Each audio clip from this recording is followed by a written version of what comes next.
He's a pretty quiet kid. So he wasn't actually like that popular, I guess you can say. And then when everybody found out that he was on American Idol, people went crazy. He became super popular, and everybody, like in the hallway, people would be like, oh my God, that's Sam. Sam is not only catching attention from the American Idol judges, but from the high school ladies. Definitely. He's definitely gets a lot of attention from the girls, especially some of the youngest ones. They kind of go crazy for him. He would sing for people, and some girls would start to cry.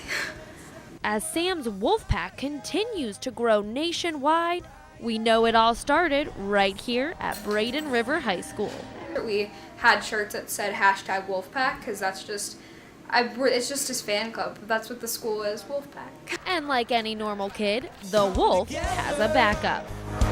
Right now. Just in case the whole singing thing doesn't work out. If he doesn't get something from American Idol, which I'm probably sure that he will, Berkeley, like the School of like Arts or Music or whatever, he wants to go there. He got accepted there, so that's his backup.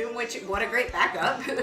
Overall, everyone in the pack is gleaming with pride. I'm really proud of him. I think he's going to go really far. I hope he gets a big record deal and that he, is a big star. I know that's his goal. But as any principal, it's important to me that he graduates. So that's my most important goal for Sam. One of many goals for Sam Wolf's bright future.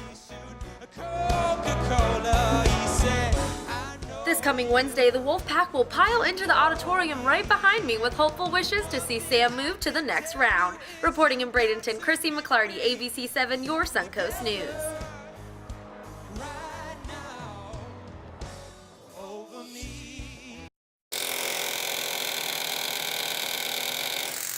Jess Jewelers is a hidden gem in Bradenton that works on more than your average jewelry.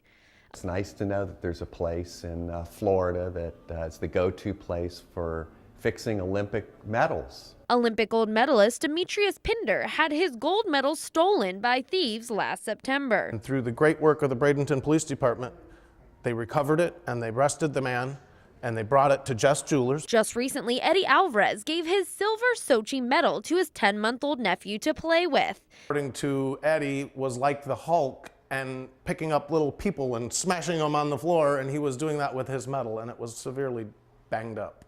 Eddie has a meeting with the President of the United States very soon, so when he Googled Olympic medal repair and Jess Jewelers came up, he knew that's where he had to take it. We sent the silver medal out yesterday. He received it this morning. Steve Danger got a phone call this morning saying it was better than new. Steve has 8 degrees in gemology and made this ring when he was just 8 years old, but he says he's never felt more pressure than working on the Olympic medals. They're tied to that medal like it's something that's more precious than a piece of gold. They've earned it with blood, sweat, and tears, and you know that and you feel that. And when you work on something like that, there's a lot of pressure, but it's euphoric. Reporting in Bradenton, Chrissy McLarty, ABC 7, your Suncoast News. People working roadside can tell you how bad the traffic is. I think traffic is definitely a bad problem out here. We've been out here for the last few months working, and it's very chaotic. Local drivers also notice the problem. All I can tell you is there's just too much traffic now, and they need to have either more lanes or they need to have a better system of getting it on and off the expressway. It's terrible. I avoid it as often as I possibly can. I go up and take State Road 70 when I'm going to the interstate. It's easier. And out-of-towners are recognizing the problem too. It was a little confusing. We were trying to get off and go into the hotel and then into the mall, and it was very confusing, and it took several lights as we waited and waited. Transportation officials and state county lawmakers say a diverging diamond will cut down on the traffic at the intersection of I-75 and University. The diverging diamond interchange allows high volumes of traffic to move through an intersection like this one without adding any traffic lanes or traffic signals. The new system will allow free left turns for motorists, meaning vehicles don't cross opposing traffic. Traffic models indicate this type of interchange works well with areas of heavy traffic as a way to increase capacity, decrease congestion, and minimize the cost of new infrastructure. Many drivers say the new plan is a good idea. Oh, I think it would be a great idea. It sounds like it's really needed here because it was very congested. So I think that would be a big help. Oh, absolutely, absolutely. Any way to divert traffic up and around is a good thing. And many hope it will help solve the traffic problem at intersections like this one. Reporting in Sarasota, Chrissy McLarty, ABC 7, your Suncoast News. Today, many celebrated a mathematical constant. We love Pi Day! Woo! It's an annual celebration for the mathematical constant pi, also known as the number 3.14. Actually, pi is an irrational number, meaning it continues indefinitely. I know till like 376 if I don't screw up, so. Math students at Nolan Middle School in Lakewood Ranch had a competition today to see who could memorize the most numbers. 3.14, 159, 26535, 89793, 23846, 26433, 83279, 50288, 41971, 69399, 37510. That's the first 50. Do you want me to keep going? Competition is going on right now.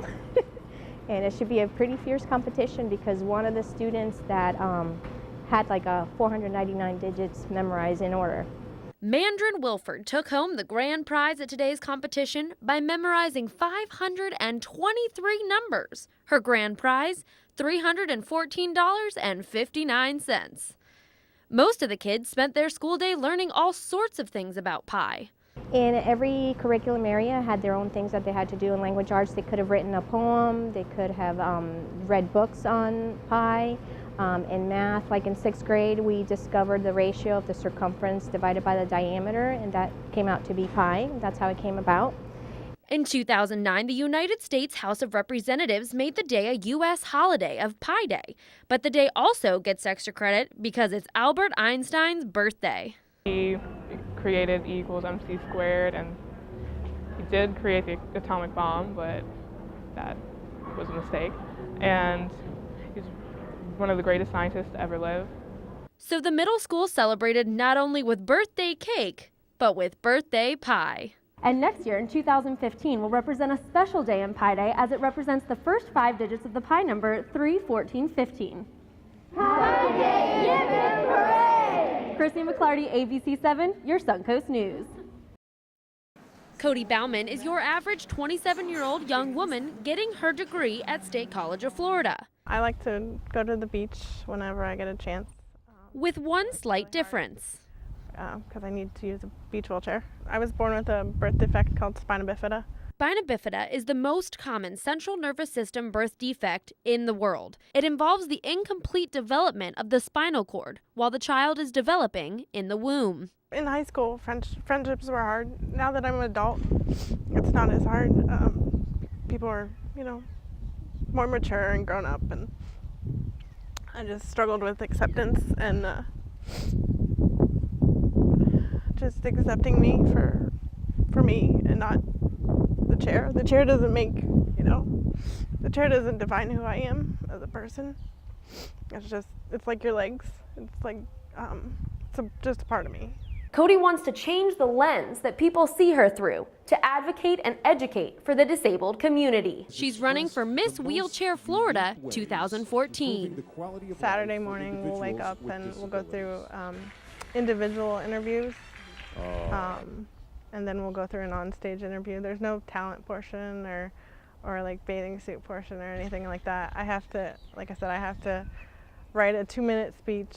She gave us a sneak peek to her speech. Being in a wheelchair or being disabled, we want to be in the community with other people and not just like grouped together. And so I think there's a need for your regular apartment building to be accessible to everybody. And as Cody works to finish her graduation here at State College of Florida, she finds out this Saturday if she will be nominated Miss Wheelchair Florida 2014. Reporting in Venice, Chrissy McLarty, ABC 7, your Suncoast News.